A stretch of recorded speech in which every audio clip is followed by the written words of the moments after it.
Kembali di Kompas Petang, Saudara, pemindahan kasus mantan Jampitsus Febri Adriansyah dari Polri ke Kejaksaan Agung menjadi polemik karena dinilai pemindahan itu dapat mengacaukan hukum acara pidana.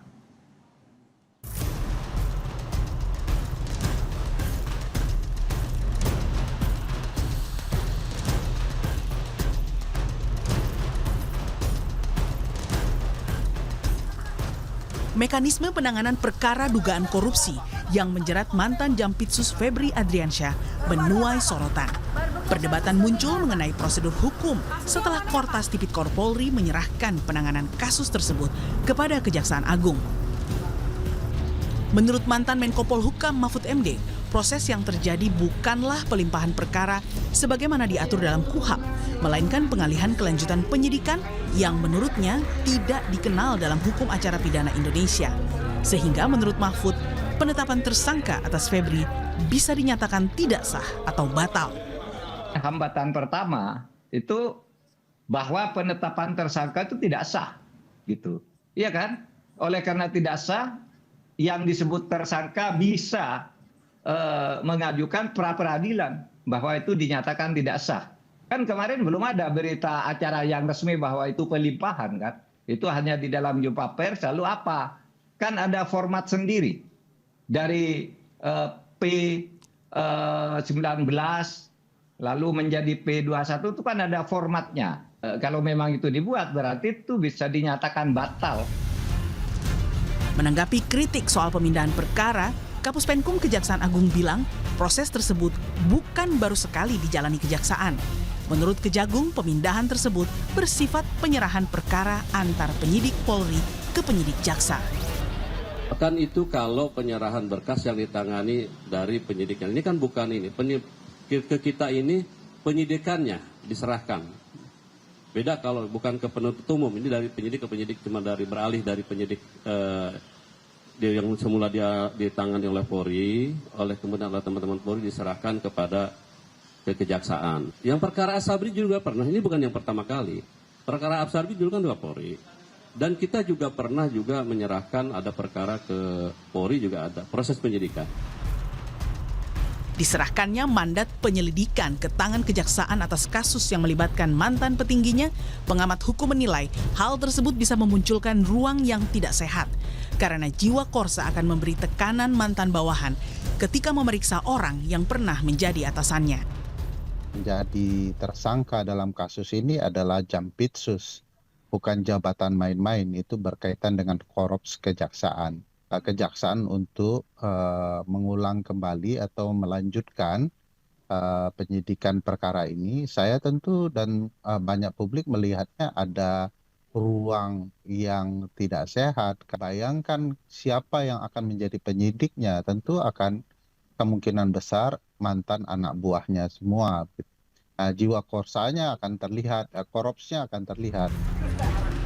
Merespons polemik soal independensi Kejagung dalam menangani perkara ex-Jampitsus Febri, Istana melalui Mensesnek bilang, pemerintah menyerahkan sepenuhnya kepada proses hukum yang berlaku. Mari kita menghormati seluruh proses hukum dan berkenaan dengan masalah tindak pidana korupsi.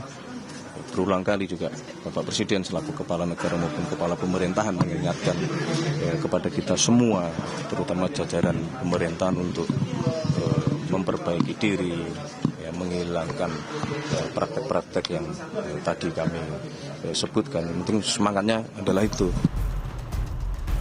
Sejauh ini, Kejaksaan Agung berkomitmen akan membentuk tim penyidik khusus di kasus Febri. Hal ini untuk meminimalisir konflik kepentingan dalam penanganan perkara, termasuk akan menggandeng KPK sebagai pengawas. Tim Liputan, Kompas TV.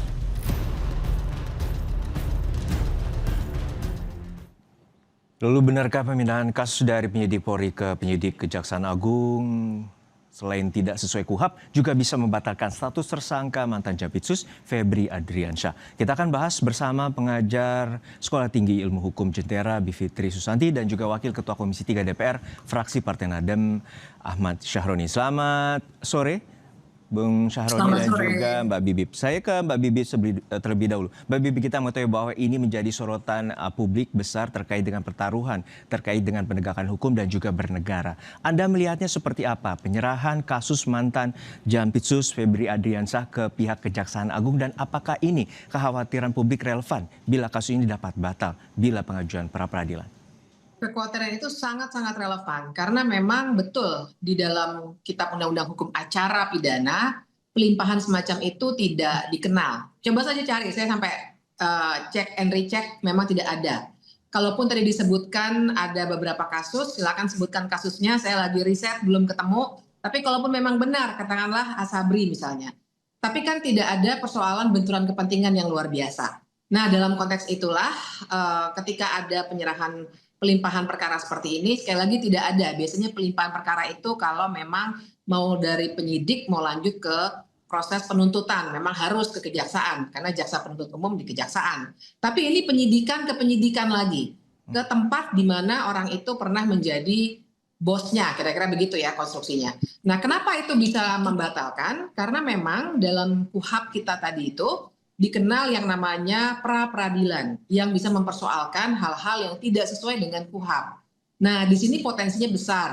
Kalau misalnya Febri dan mungkin nanti entah siapa advokatnya mengajukan pra peradilan terhadap proses pelimpahan perkara seperti ini, karena memang di KUHAP jelas-jelas tidak ada, sehingga wajar sekali menurut saya publik bertanya-tanya sebenarnya ada apa? Apakah ini upaya untuk memang meloloskan mantan Jampitsus ini karena seakan-akan betul-betul dipaksakan prosesnya yang tidak ada menjadi ada sehingga sangat-sangat rentan untuk dibatalkan keseluruhan kasusnya. Oke, saya ke Bung Syahroni. Bang Syahroni, bahwa saya ingat dalam ucapan Anda di DPR kemarin, saatnya bersih-bersih proses penegakan hukum di semua lini. Anda melihatnya seperti apa penyerahan dari kasus ini kemudian dilakukan oleh penyidik dari Kejaksaan Agung dan membentuk tim sus? Anda yakin bahwa ini tidak melanggar prosedur seperti kritik yang disampaikan oleh Prof. Mahfud?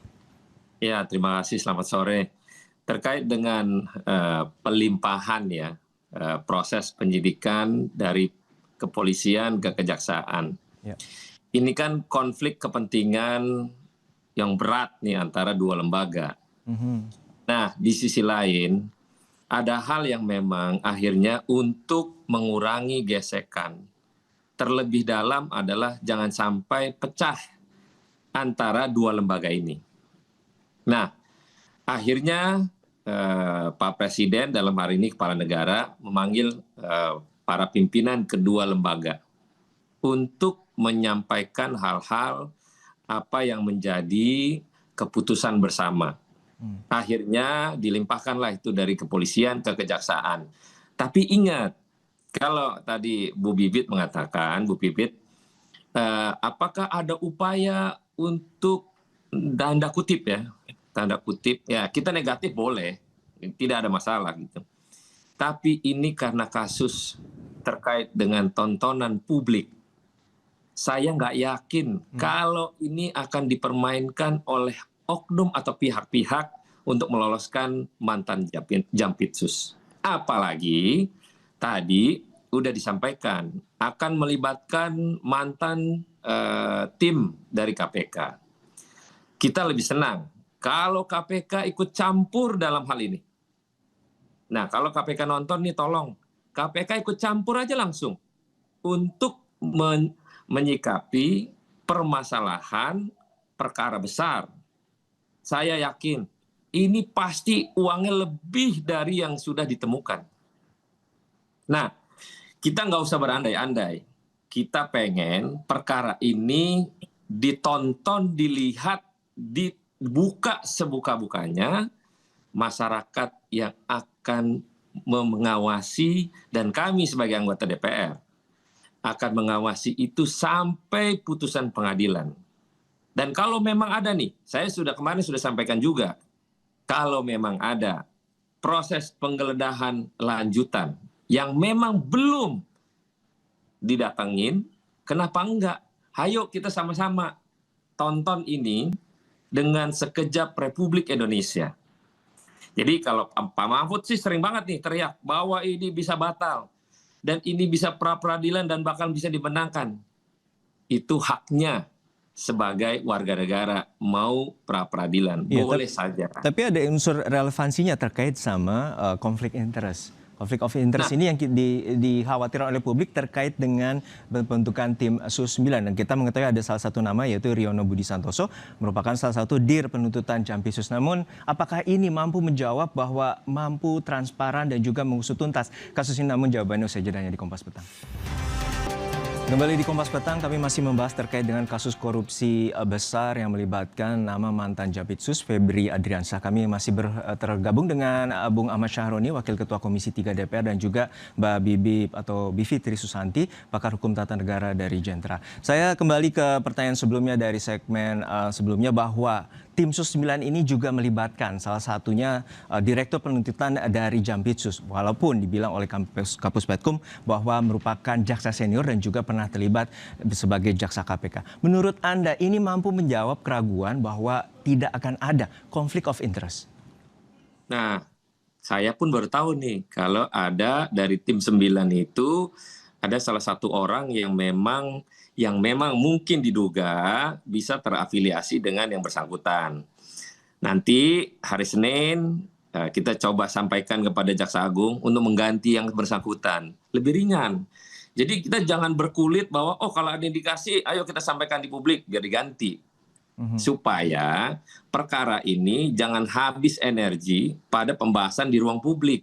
Tapi bagaimana mengawasi dalam proses perkara ini, sinergi sama-sama, kita lihat prosesnya sampai di mana, dan transparansi dari kejaksaan juga disampaikan untuk kita Republik ini mengetahui. Demikian. Oke, saya ke Mbak Bibi. Mbak Bibi, bahwa mengutip seperti Prof. Mahfud bilang bahwa ini merupakan salah satu gempa bumi hukum di Indonesia karena ada unsur melibatkan antara penegak hukum. Menurut Anda seperti apa sebenarnya penyidikan ini kemudian dapat menjawab kekhawatiran publik bahwa ada konflik of interest dalam pengusutan atau penyidikan yang akan dilakukan oleh Kejaksaan Agung? Yang publik harus ketahui itu memang kelindan antara politik dan hukum di sini besarnya luar biasa. Barangkali karena itu Pak Mahfud bilangnya guncangan ya. Gempa bumi atau apapun ya. Karena begini, kita lihat dari kelindan apa yang sudah kita ketahui secara umum saja yang diberitakan di semua media massa saya kira. Bahwa ada sempat TNI yang datang ke Polda Metro Jaya, ada yang menjaga di Kejaksaan, dan kemudian ada pertemuan hari Kamis, ada pertemuan lagi Jumat malam, dan tadi Pak Syahroni sendiri bilang untuk mengurangi gesekan. Nah, jadi pertanyaannya kok bicara gesekan nih antara polisi dengan kejaksaan? Sebenarnya tujuan penegakan hukum itu apa? Apakah untuk harmoni tidak ada gesekan atau mencari keadilan untuk publik? Karena ini kasusnya korupsi. 74 kg emas itu lebih berat daripada Monas gitu ya. Itu yang banyak sekali ada di media sosial. Jadi ini memang bukan tontonan, tapi pencarian keadilan. Nah, pencarian keadilan itu menurut saya harus maksimal, Mas. Jadi bukan sekedar bisa diawasi publik, tapi sampai proses pengadilan. Nah, maksimalnya kayak apa? Pertama, benturan kepentingan itu harus dihindari sangat-sangat luar biasa. Maksudnya maksimal sekali harus dihindari. Anda mau bilang bahwa ada pemufakatan politik terkait dengan kasus hukum yang tengah diusut? Ya, saya kira itu sudah jelas dari yang sudah beredar di media massa. Pertemuan-pertemuan yang dilakukan oleh Pak Prabowo dengan Kapolri, dengan Menhan, dengan Jaksa Agung. Nah, ini yang kita mesti baca nih, situasi ini, perubahan-perubahan dari mau ditetapkan tersangka, terus kemudian tidak jadi waktu hari Jumat, kemudian dilimpahkan ke kejaksaan. Kita harus bacanya dengan helikopter view nih.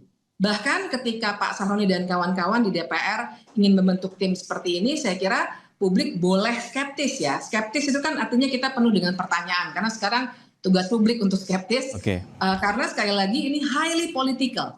Jadi misalnya kita juga mengetahui situasi bahwa 7 dari 8 fraksi di DPR adalah koalisinya Pak Prabowo. Dekatnya dengan kelompok atau partai politik yang mana, dan seterusnya.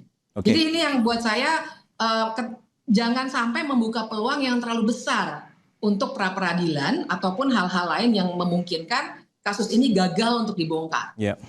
Baik, saya ke Bung Syahroni. Untuk saat ini bahwa kita mengetahui bahwa visi besar dari Presiden Prabowo yaitu memberantas korupsi dan juga sebelumnya menyatakan bahwa pejabat militer, Polri maupun juga kejaksaan harus introspeksi. Menurut Anda, seberapa besar posisi yang akan disoroti oleh Presiden dan kemudian melibatkan unsur seperti KPK agar melakukan supervisi dalam pengusutan oleh Kejaksaan Agung? Begini, kalau kata Bu Vivi tadi kan high politik ya. Oke. Itu pasti tahu lah. Tapi karena high politik, kita mengimbangi jangan sampai ini pecah. Kenapa pecah? Pecahnya dalam Kalau arti seperti apa, pecah, Bung Syahroni? Mereka ribut di dua lembaga yang satu sama lain ingin mempertontonkan ego sektoralnya. Yang rugi siapa? Kita semua yang rugi.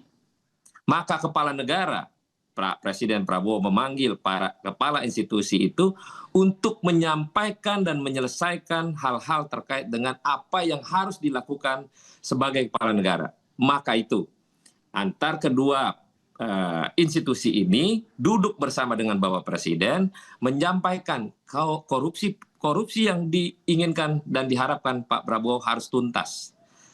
Karena itu kita harus mengawasi secara seksama.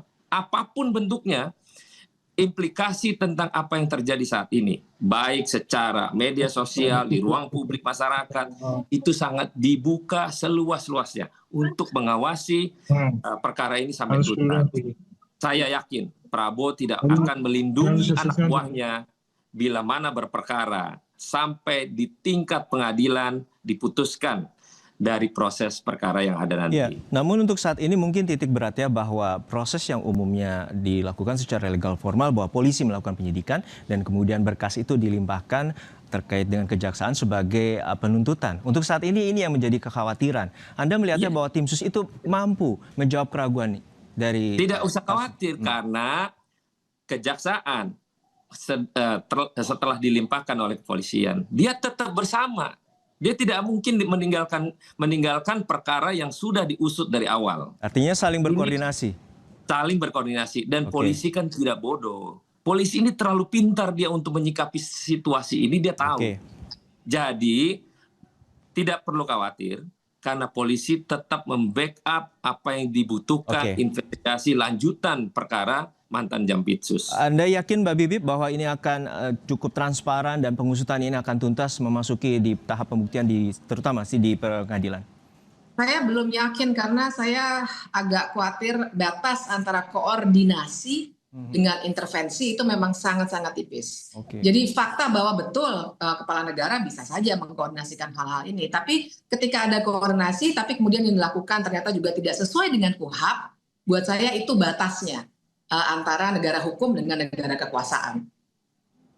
Baik, untuk saat ini kita nantikan bagaimana pengusutan tuntas dan juga menantikan komitmen dari pemerintah dan juga aparat penegakan hukum untuk mengungkap tuntas kasus korupsi besar yang menyeret nama mantan Jampitsus Febri Adriansyah. Sekali lagi terima kasih Ahmad Syahroni, Wakil Ketua Komisi 3 fraksi Partai Nasdem dan juga Fitri Susanti, Mbak Bibip, pengajar STIH Jenderal telah berbagi perspektif bersama kami di Kompas Petang. Sehat-sehat selalu.